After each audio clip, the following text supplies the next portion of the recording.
This program is for discussion purpose only. Business Plus TV or any of our anchor does not bear any responsibility or liability towards the content.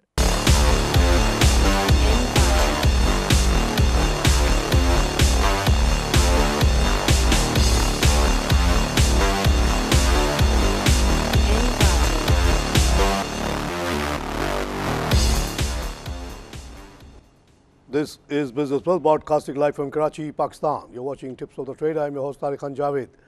नाज़रीन, आज दुनिया भर की तरह आज भी हमारी मार्केट बहुत अच्छी चली है. पूरी दुनिया में तेज़ी इस वक्त है क्योंकि तेल की कीमत 3378 दिखाया जा रहा है एक पॉइंट पे, कहीं और पे कुछ और रेट्स हैं. 2.1% तेल का बढ़ना जो है उसने डाउ को 1.29 का लिफ्ट दिया और 212 पॉइंट बढ़ के वो 16,697 पे आया. और साथ ही साथ हमने देखा कि नीके जब खुला तो भी 48 प्लस था. शेंग जो है 476 plus, Shanghai 26 plus, Bombay 178 plus.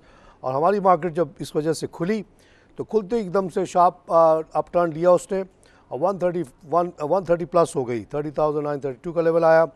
ये अराउंड 10 o'clock था. उसके बाद फर्स्ट हाफ के क्लोजर से पहले मार्केट जो है 31,000 क्रॉस कर गई.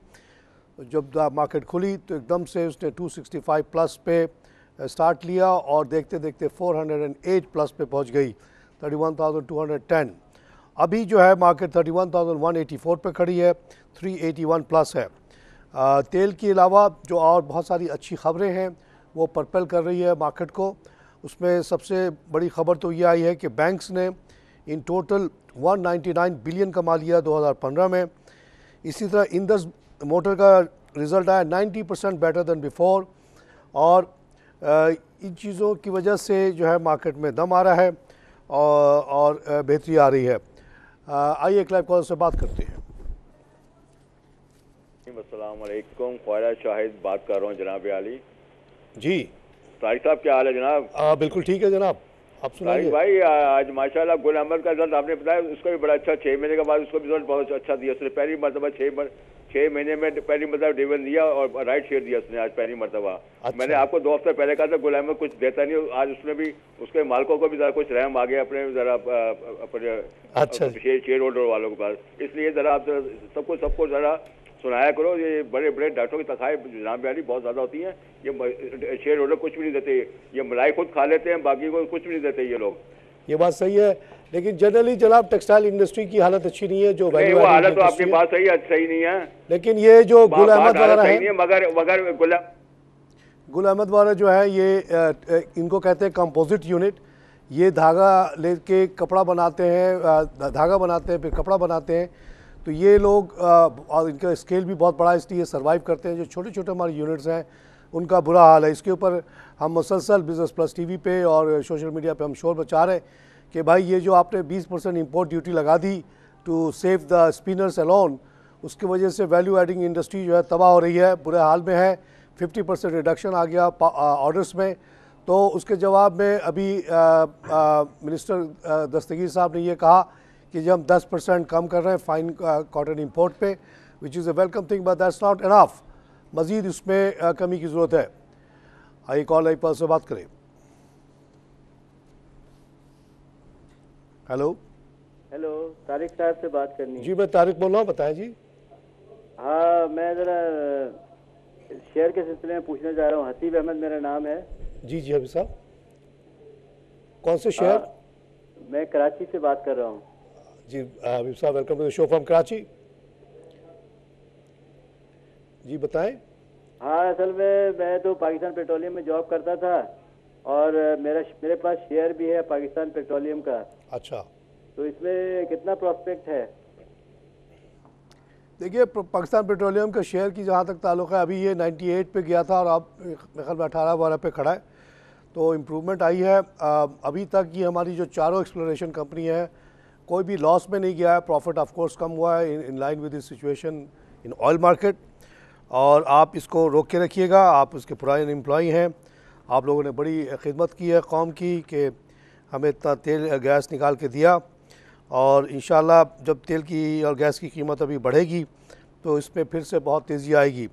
अभी भी प्रॉफिटेबल है, डिविडेंड दे रहा है. जो कमाता है बांटता है। पाक पेट्रोलियम जनाब आज जो है 116 रुपये 30 पैसे का है और वॉल्यूम लीडर्स में है, 1 मिलियन का काम हुआ इसके अंदर। नाज़रीन, जिस तरह से आटे के सिलसिले में हम आवाज़ उठा रहे हैं, आज भी प्राइम मिनिस्टर वगैरह को सबको टैग किया। वो आर्टिकल जो मैंने लिंक्डइन पे लिखा था जिसमें मैंने कहा कि 25 रुपये का आटा करो फ़ौरन, और साथ साथ मैंने कहा चीनी 40 से ज़्यादा नहीं बिकनी चाहिए in line with the international market, आप एक्सपोर्ट को फ़ौरन बंद करें। इसी तरह कॉटन पे हम कहते हैं कि 20% जो रेगुलेटरी ड्यूटी है पूरी की पूरी ख़त्म की जाए ताकि हमारी कॉटन की कीमत, यान की कीमत मुल्क के अंदर कम हो और हमारी इंडस्ट्री चले। इसी तरह हमने कहा कि फर्टिलाइज़र इंपोर्ट करो अगर ज़रूरत पड़े तो। कम से कम इंडिया में अगर फार्मर्स को 350 रुपये का बैग मिल रहा है, जो पाकिस्तानी रुपीज़ में हम कन्वर्ट करें तो 500 का बनता है, हम अपने फार्मर को अगर 1200 का देंगे तो वो कैसे कम्पीट करेंगे इंडिया से। इसलिए ज़रूरी है कि अगर ज़रूरत पड़े तो इंपोर्ट करें, जो रेगुलेटरी ड्यूटी वगैरह लगाई हुई आप हटाएं, और 700-800 रुपये का आप बैग हमारे फार्मर्स को दें। ये फार्मर्स की डिमांड है, ये हम भी पब्लिक भी, आम पब्लिक भी पाकिस्तान की डिमांड करती है। इसी सिलसिले में एक और कॉल हम अभी देंगे, आइए एक लाइव कॉल से बात करते हैं। हेलो, अस्सलाम वालेकुम। वालेकुम। सर, मुझे आपसे ये मालूम करना है कि ये वर्ल्ड कॉल और क्या नाम है टेली कार्ड है, जी जी, इसके बारे में मुझे बताइए कि ये 3 रुपए पे जाके वर्ल्ड कॉल जाए फिर वापस 1.5 रुपए पर आ गया है। वर्ल्ड कॉल में मुझे कोई उम्मीद नज़र नहीं आती। ये एक इंटरनेट एंड केबल प्रोवाइडर है, कंपटीशन बहुत इंटेंस है इस फील्ड में। छोटे छोटे बच्चे ये लगा लेते हैं, 4-5 रिसीवर लगा के अपने इलाके में 100-150 रुपये की सर्विस देते हैं। ये 1500 रुपये मांगते हैं, इनका बड़ा मुश्किल है चलना। ठीक है, कुछ पॉश एरियाज़ में चल रहा है। और टेलीकार्ड का जहाँ तक ताल्लुक है, ये एक कंपनी है जो इसकी टेक्नोलॉजी पुरानी हो गई, ये अब मेरे ख्याल में इसका कोई फ्यूचर नहीं है। इस तरह के कारोबार में बहुत तेज़ी से टेक्नोलॉजी चेंज होती है और सारे के सारा सिनेरियो चेंज हो जाता है। मुझे याद है 2009 वाले में ये कार्ड बिकता था, लोग उससे फ़ोन करते थे। अब कौन करता है, वो डब्बे लगे हुए थे। अब तो हर आदमी के पास अपना डब्बा है, तो कौन कार्ड ख़रीदेगा, कौन फ़ोन करेगा उससे। नाज़रीन, 2 बैंक्स हैं जिनकी हालत बहुत ख़राब नज़र आ रही है, बिल्कुल बिस्तर मर्ग पे हैं। ये ICU में तो ज़माने से चल रहे हैं, लेकिन हमारे गवर्नर साहब स्टेट बैंक को कोई नज़र नहीं आता। ये बात ऑलरेडी एक बहुत बड़ा डिबैकल हो चुका है खादिम अली शाह बुखारी के नाम से, जिसमें तमाम शेयर होल्डर्स के पैसे डूब गए और डिपॉजिटर को बेइंतहा तकलीफ़ हुई काफ़ी महीनों तक। तो एक बैंक है जिसका नाम है सिल्क बैंक, उसकी कीमत आ गई है 1.54 पे आज, और दूसरा है NIB, वो भी 1.54। दोनों के शेयर की कीमत एक ही चल रही है पिछले कुछ दिनों से। ये एक इंडिकेशन करता है कि आपस में कुछ इनका सिलसिला चल रहा है, मर्जर का या टेक ओवर का, कि रेट इनका कॉमन चल रहा है। 1.5 जब होता है तो वो भी हो जाता है।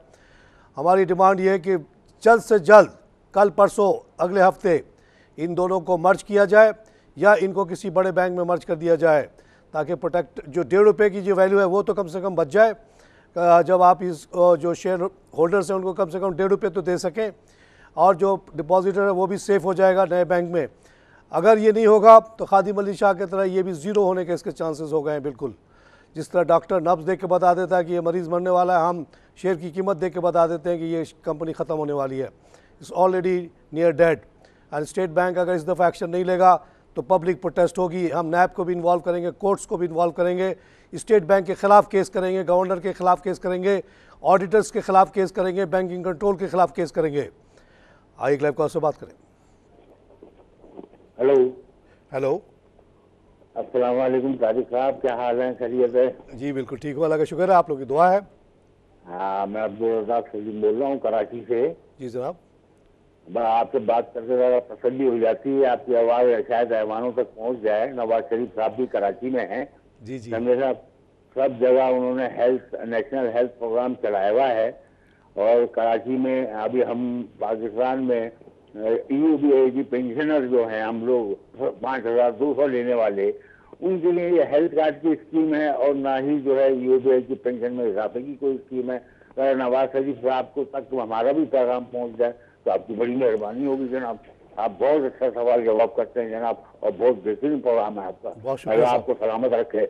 सर, आजकल ट्विटर की फैसिलिटी हो गई है, आप रिटायर्ड आदमी हैं, ट्विटर के वो बन जाए, अकाउंट खोल लें, एक ईमेल एड्रेस खोलना पड़ेगा, आप उसके बाद अकाउंट खोल लें और उस पर आप अपनी आवाज़ उठाना शुरू करें।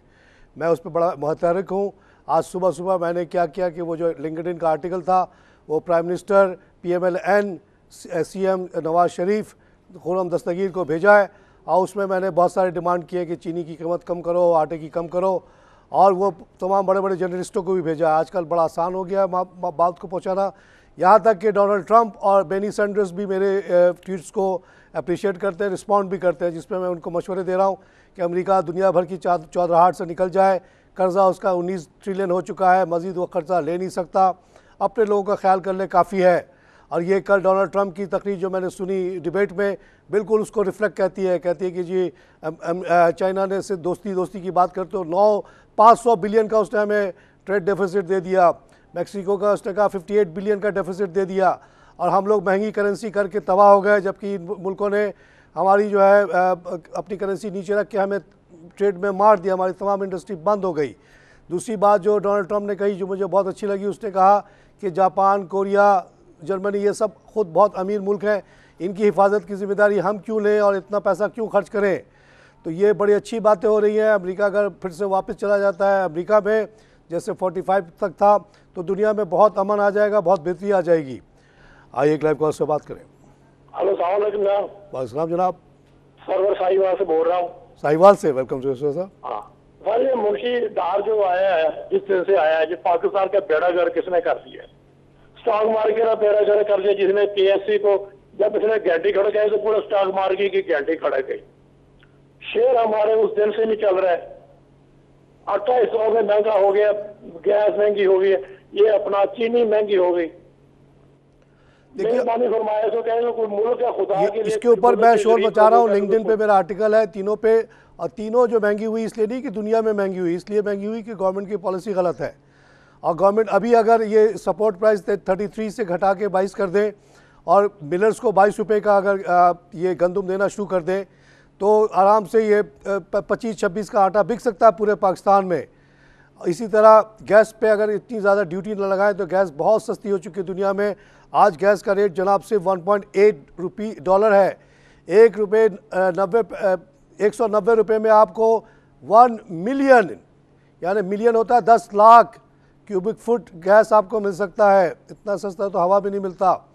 तो इतने सस्ते गैस को इतना महंगा कर दिया, जिसकी वजह से कॉस्ट हमारी बढ़ गई, और हमने कॉटन पे ड्यूटी लगा दिया in order to protect the spinning mill. उससे पूरी हमारी टेक्सटाइल इंडस्ट्री बैठ गई।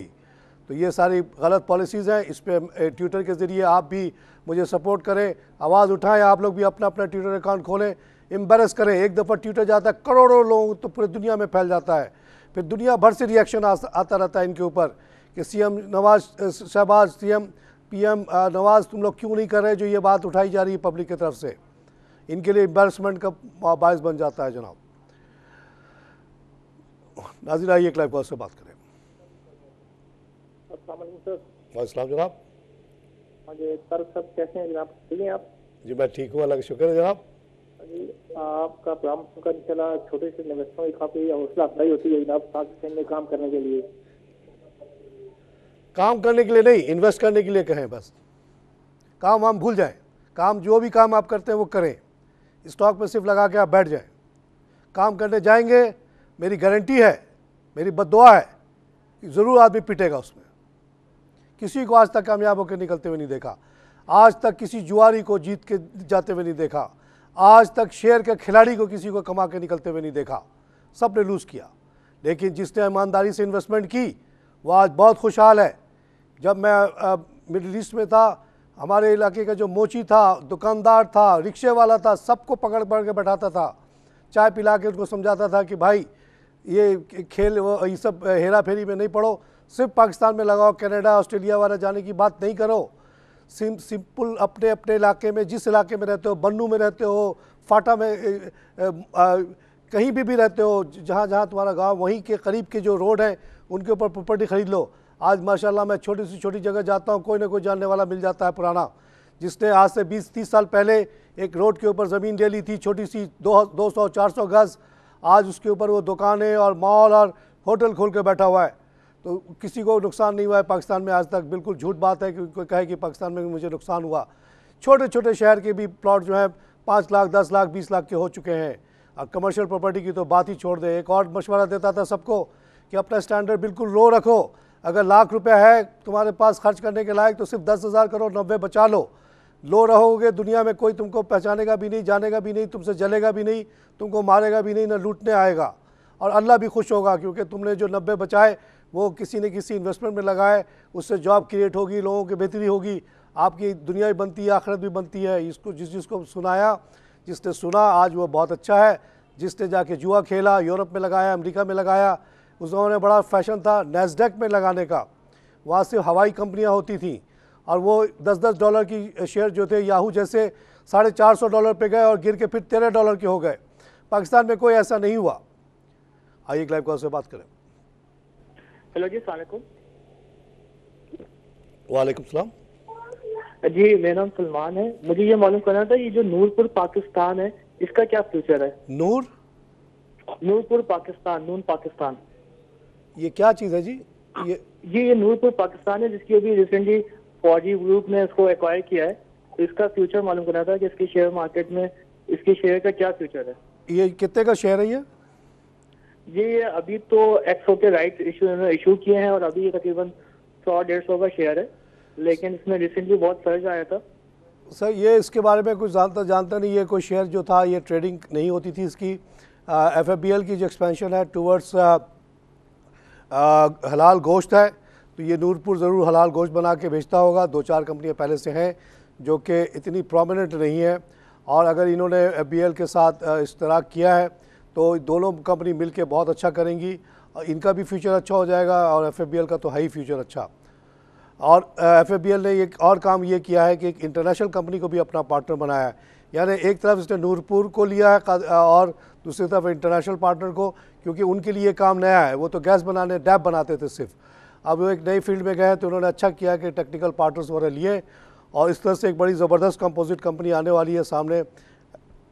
मेरा ख्याल में FFBL का नाम बदल देना चाहिए और इसको कोई नया नाम देना चाहिए, क्योंकि अब वो डैप वाली कंपनी नहीं रही। नाज़रीन, इस हफ्ते की जो सिचुएशन है बहुत अच्छी रही इस लिहाज से कि ओवरऑल हमें ग्रोथ नज़र आई है इस फील्ड में। इस वीक में मंडे को 334 का लॉस था और मार्केट 30,677 पे आ गई थी। फिर ट्यूसडे को 133 का मज़ीद लॉस हुआ और मार्केट 30,564 पे आई।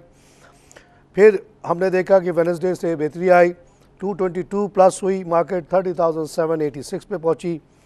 फिर कल 15.9 का इजाफा हुआ 30,802, और आज ऐसा लगता है कि 31,184 वाला क्रॉस कर गए हम। तो देखिए कि 32 के करीब जाते जाते हम गिरे, फिर संभल गए। ऐसा नहीं हुआ चाइना जैसा कि 5-6 हज़ार से गिरे तो 2700 पे आ गए। हम लोग रिलेटिवली बहुत अच्छे हैं। इवन बॉम्बे जो है 25,000 से ऊपर चला गया था और आज 22-23 का खड़ा है, तो उस लिहाज से हम लोग की रिलेटिव सिचुएशन बहुत अच्छी है। उसकी वजह यह है कि अभी भी हम लोग अंडर प्राइज्ड हैं, अभी भी हमारी शेयर बहुत नीचे है, अभी भी यहाँ बहुत गुंजाइश है लगाने की। जो लगा के आराम से बैठा रहेगा उसको अल्लाह बरकत ही बरकत देगा इस मुल्क में, चाहे ज़मीन में लगाए चाहे शेयर में लगाए। ऐसा शेयर जिसके पीछे ज़मीन है उसमें लगा के लॉस होने का पाकिस्तान में कोई सवाल नहीं है। आइए लाइव कॉल से बात करें। हेलो हेलो, आ रही आवाज़, आ रही हल्की सी, आवाज़ बढ़ाएं जी। वालेकुम सलाम। ये तारक साहब पूछ रहा था कि आज ऑयल सेक्टर क्या वापस हुआ है, क्योंकि आज इन्वेस्टमेंट काफ़ी हुई है इसमें। आज क्योंकि तेल की कीमत काफ़ी बढ़ी है, देखते हैं क्या हुआ है। मिसाल के तौर पे PPL में 2 रुपये का इजाफा है जनाब, आज 116 रुपये का हो गया ये। वेयर इज़ हैस्कॉल में जनाब 2 रुपये 15 पैसे का इजाफा है, 146 का हुआ ये। और कौन सा ऑयल सेक्टर है यहाँ पे? Oil sector oil and gas में जनाब 3 रुपये 30 पैसे का इजाफा है और 107 का हो गया ये। मेरी नज़र में ये सब प्राइसेस बहुत नीचे हैं और आप लोगों को जिनके पास फाजिल पैसा पड़ा है लेके रख लें और आराम से बैठे रहें, बिल्कुल घबराएं नहीं, किसी की बात ना सुने। बचपन में हमारी अम्मी एक कहानी सुनाती थी कि एक आदमी इतना बेवकूफ़ था कि बच्चों ने उससे कहा कि देखो देखो कौवा जो है तुम्हारे कान काट के भाग रहा है, कौवे को पकड़ो। तो वो कौवे के पीछे कई मील भागता रहा, मगर उसको इतनी अकल नहीं आई कि पहले अपने कान को चेक कर ले कि कान है कि नहीं। तो ये जो इतनी कंपनी है ये आपके कान है। लोग कह रहे हैं जी कौवा लेके भाग रहा है क्योंकि चाइना में ये हो गया, वेनेजुला में ये हो गया, ऑस्ट्रेलिया में ये हो गया। अरे भाई अपने कंपनी को देख लो क्या पोजीशन है। इन हालात में भी आपकी चारों ऑयल एक्सप्लोरेशन कंपनी अभी भी प्रॉफिट कर रही हैं, कोई भी लॉस पे नहीं गया। मरी का उस दिन रिजल्ट आपको मैंने सुनाया 2 बिलियन उसने कमाया ही है, गंवाया तो नहीं है अभी तक। 23 रुपये कमाता था, 17 रुपये कमाए, 18 रुपये कमाए 6 महीने में। कौन सा जुल्म हो गया, कमा के तो दे रहा है। आइए लाइव कॉल से बात करें। इंडस मोटर का जो आज रिजल्ट आया है, दुनिया में ऐसा रिजल्ट इस वक्त पूरे दुनिया में नहीं है, आप जाकर ढूंढ के आ जाए, go around the world and find out कि किसी कंपनी में 90% का इजाफा हुआ प्रॉफिट में। इसने जनाब 5.6 बिलियन कमा लिया compare to 3.1 billion last year. और इसने ऑलरेडी जो है 40 रुपये दे दिए हैं आपको पे आउट, और अभी जो है ये मज़ीद देगा आपको 40 रुपये, जितने का भी है वो आपको 40 रुपये की पेंशन लगा रहा है। 40 रुपये एक बड़ी रकम होती है बुढ़ापे में। नाज़रीन, ये जो अभी EOBI वाले बेचारों ने कॉल किया 5,800 मिलता है, ये बहुत कम है, इसको बढ़ाने की ज़रूरत है। आज सनाउल्लाह साहब से मैंने एक बात सुन के मुझे बहुत खुशी हुई है, क्योंकि मैं ऐसे इलाकों में जाता हूँ, ख़ुद देखता रहता हूँ उनके हालात, कि उन्होंने कहा कि जो लोग ये भट्टे पे काम करते हैं, जो यहाँ पे ईंटें बनती हैं, उनके बच्चों को मना करें काम नहीं करो, और उनसे कहा कि 2,000 तालीम के सिलसिले में और 1,000 मज़ीद देंगे। ये बहुत अच्छी बात है, ऐसा करें, अल्लाह करे वक्त ऐसा है कि तमाम बच्चों को 2-3 हज़ार रुपये दे दिया जाए ताकि वो पढ़ लें, बजाय ये कि बच्चे काम करें। सनाउल्लाह साहब ने ये भी कहा कि अब हम इंशाअल्लाह जाएंगे और जो मोटर वर्क्स वगैरह पे लोग काम कर रहे थे, छोटे छोटे बच्चे, उनको भी उठा के 3-3 हज़ार देंगे। ऐसा करना बहुत अच्छी बात है। अल्लाह करे हमारे हुक्मरानों को रहम आए इन बच्चों पे, और तमाम बच्चों को हम पढ़ने के लिए भेजें और साथ साथ उनको पेट भर के खाना खिलाएं ताकि उनका दिमाग नशोनुमा सही हो, बॉडी बिल्ड हो, ब्रेन बिल्ड हो। उसके लिए बहुत ज़रूरी है कि आटा 25 रुपये का कर दिया जाए। नाज़रीन, यहाँ पे लोग छोटी सी ब्रेक।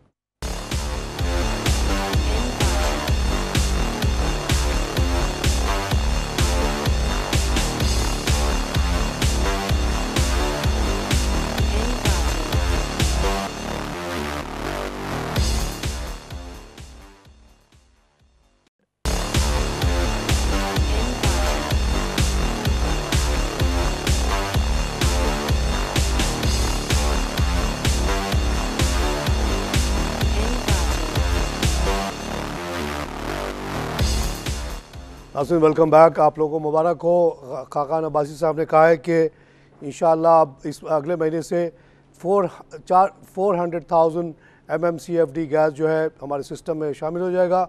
ये जो हम ये LNG ला रहे हैं उसके तहत, और 2017 में मज़ीद 1,000 आ जाएगा। उससे 42% शॉर्टेज ख़त्म हो जाएगी। अभी 17% शॉर्टेज कम हो जाएगी इसी महीने, अगले महीने। तो ये आस्ते आस्ते हम इसको टैकल कर रहे हैं। उसके बाद इंशाल्लाह ईरानी गैस भी आ जाएगा। उस तरह से वो कह रहे हैं कि 18 तक जो है ना गैस की जो शॉर्टेज है ख़त्म हो जाएगी। ये जब गैस ख़त्म हो जाएगी, हमारी तमाम इंडस्ट्री फुल पोटेंशियल पे चलेंगे, तो इंशाल्लाह मुल्क बहुत तेज़ी से ऊपर जाएगा और तमाम ये शेयर्स वगैरह सब ऊपर जाएंगे। एक और अच्छी ख़बर यह है कि साउथ कोरिया की जो कंपनी है लोटे केमिकल, जिसमें कई लोगों का आपका इन्वेस्टमेंट लगा हुआ है, वो जो है वो सोच रही है कि पेप्सी कोला लाहौर को 51-52% ख़रीद के उस पर चली जाए।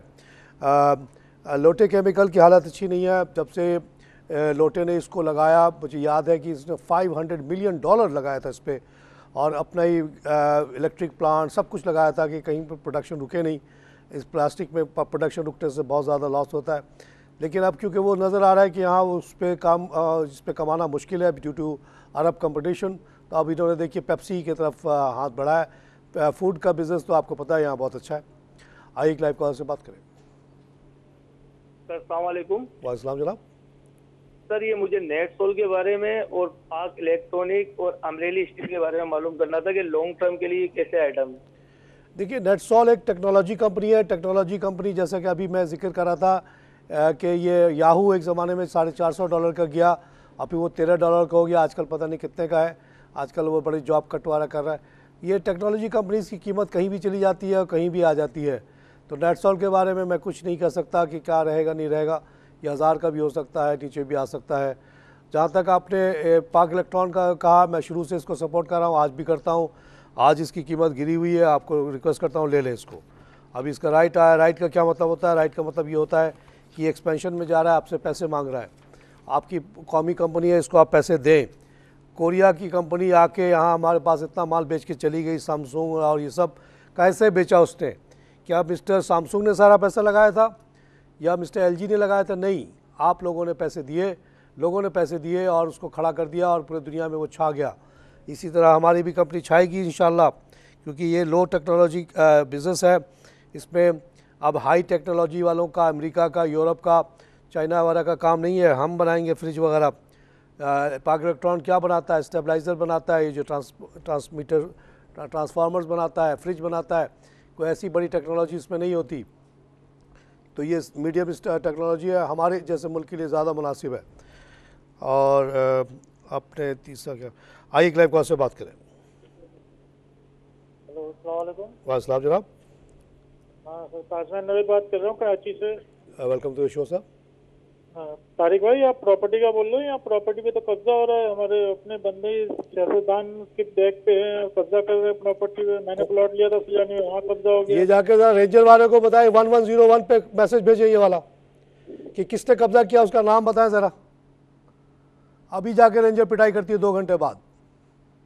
कौन सी प्रॉपर्टी पे कब्जा हुआ कराची में, बताएं, उसका नाम बताएं। कब्जा करने वाला इदारा कौन है? कोई पार्टी है, कोई ग्रुप है? उसको 1101 पे अभी भेजें आप मेरी तरफ से, और एक ख़त लिख के डीजी रेंजर को भेज दें कि जी फलानी प्रॉपर्टी पे फलाने बनमाश ने कब्जा किया। उस बनमाश को कल उल्टा लटका हुआ पाएंगे उसी जगह पे। वो ज़माने गए कब्जे के। इसीलिए यहाँ की सब चीज़ सही हो रही है कि लॉ एंड ऑर्डर इंप्रूव हो गया है, thanks to our law enforcement agency from Karachi to फाटा।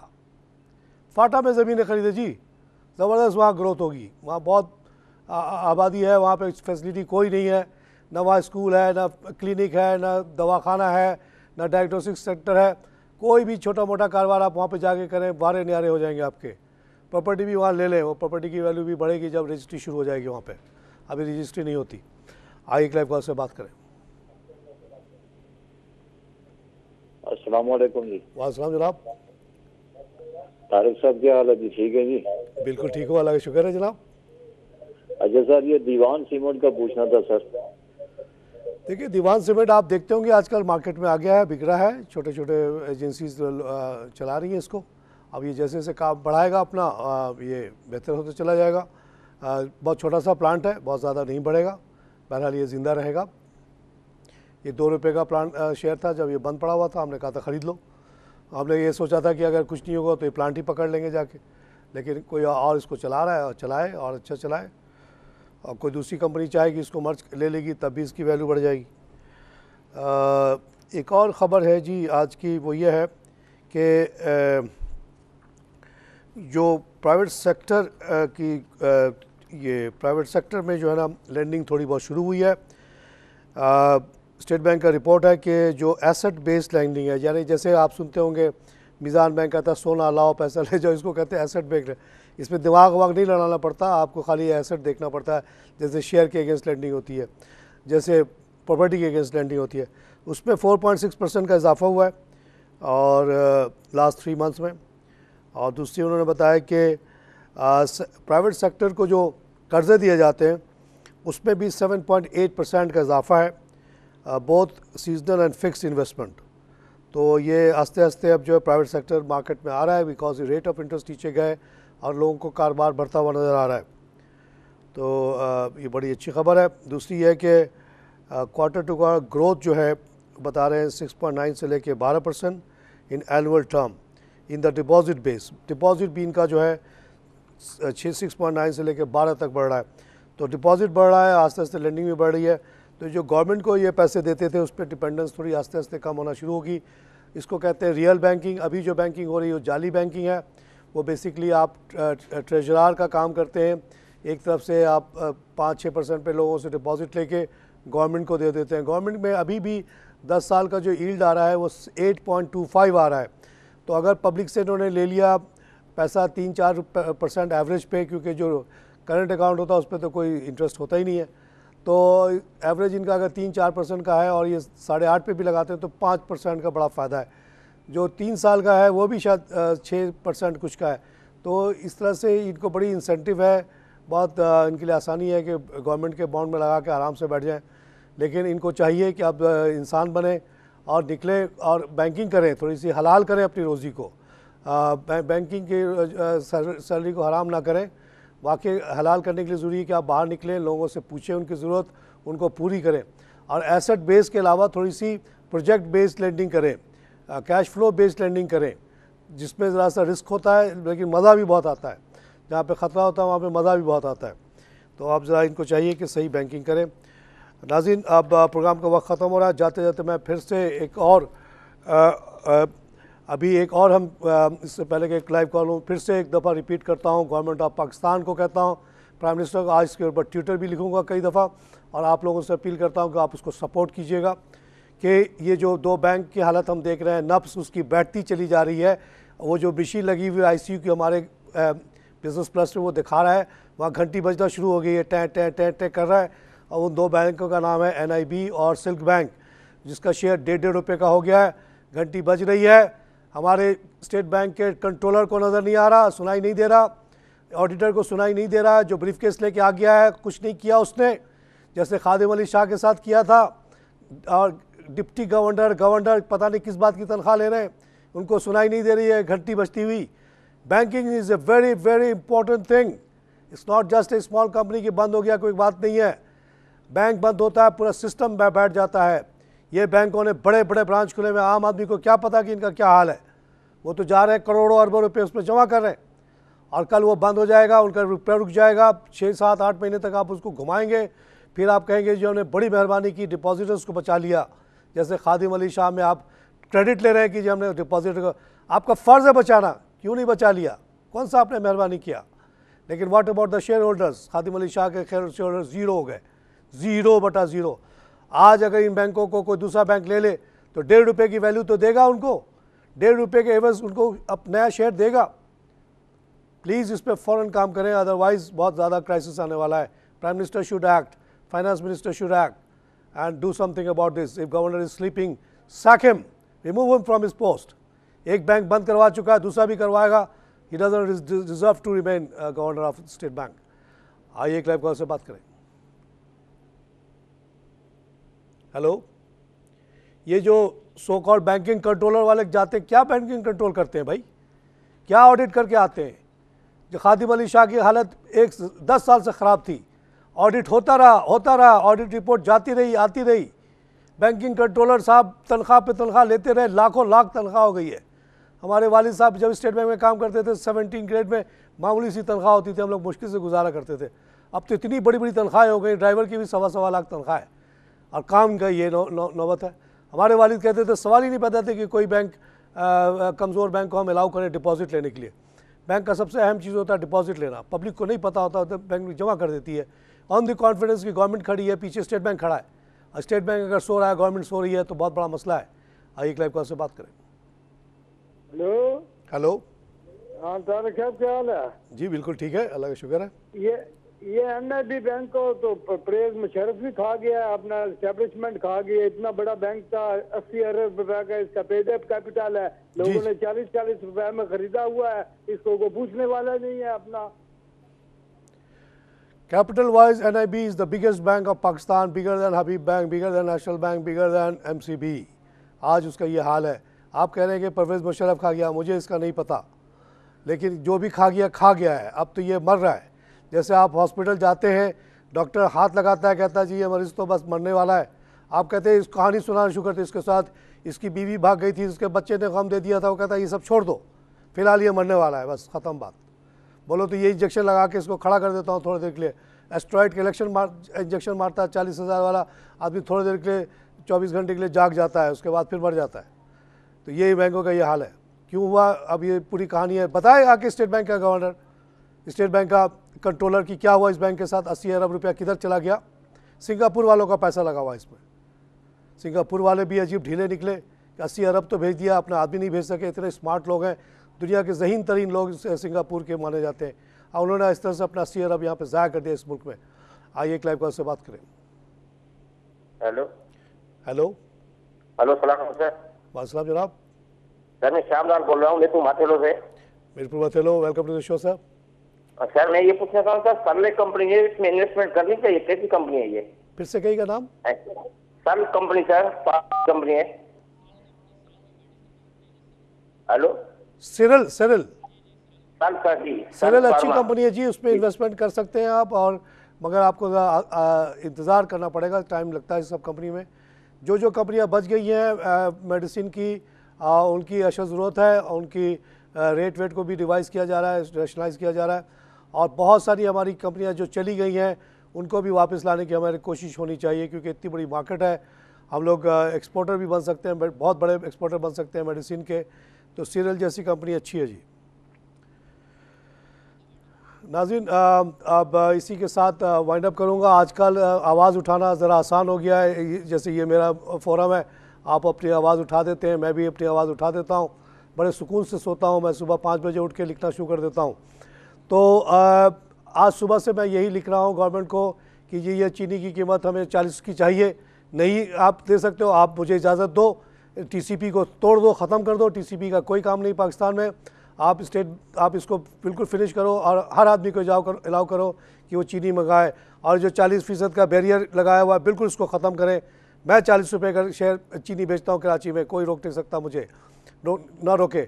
मैं 25 रुपये का आटा बेचता हूँ कराची शहर में, मुझे मंगाने दो गंदम बाहर से, अगर आप लोग नहीं बेच सकते हो तो। इसी तरह फर्टिलाइज़र बाहर से आप मंगाएँ, 800 रुपये की 600-700 रुपये की बोरी आप दें अपने गरीब किसानों को। ये 1200 is too expensive, they can not compete with India. इसी तरह कॉटन के ऊपर मुझे इंपोर्ट करने की इजाज़त दो, मैं इंपोर्ट करता हूँ सस्ता, क्योंकि हमारे यहाँ कॉटन की प्रोडक्शन कम हुई है इस दफ़ा। लेट इम्पोर्टेड कॉटन कम चीप, ताकि हमारी जो वैल्यू एडिंग इंडस्ट्री वो चले। अभी खुर्रम साहब ने 10% कम करने की बात की है फ़ाइन पे। मैं कहता हूँ कोर्स भी ख़त्म करो, सारी तमाम रेगुलेटरी ड्यूटी ख़त्म करें। इस तरह से मुल्क नहीं चलता, ख़त्म करना है, कम करना है, कम्पिटिटिव मुल्क को बनाना है। तो जितने टैक्सेस लगाए हुए अभी आपने गैस के ऊपर, सबको विड्रॉ करें, ज़ीरो करें, बिल्कुल कोई पैसा अपना लें गैस के ऊपर। गैस पे लेने का मतलब है पूरी मईशत को मारना, बिजली पे टैक्स लेने का मतलब है पूरी मईशत को मारना, पेट्रोल पे टैक्स लेने का मतलब है पूरी मईशत को मारना। इन सब से को छोड़ दें, बिल्कुल अपनी लेवल पे आने दें। आपको अगर टैक्स लेना है, तारिक खान के वेबसाइट पे जाएं, तारिक खान के ब्लॉगर पे जाएं। 10,000 बिलियन यानी 10 ट्रिलियन की खर्चे मैं आमदनी बताता रहता हूँ बार बार। आप उसमें से हिम्मत तो करें, अल्लाह का नाम लें, आखिरी दौर है आपकी हुकूमत का, इस पर लगा दे सारे अमीरों के ऊपर टैक्स। अल्लाह खुश हो जाएगा, आवाम खुश हो जाएगी, फिर आपको इस हुकूमत से कोई नहीं हटा सकेगा अगले 10-20 साल तक। आइए इसी के साथ प्रोग्राम ख़त्म हुआ। खुदा हाफ़िज़।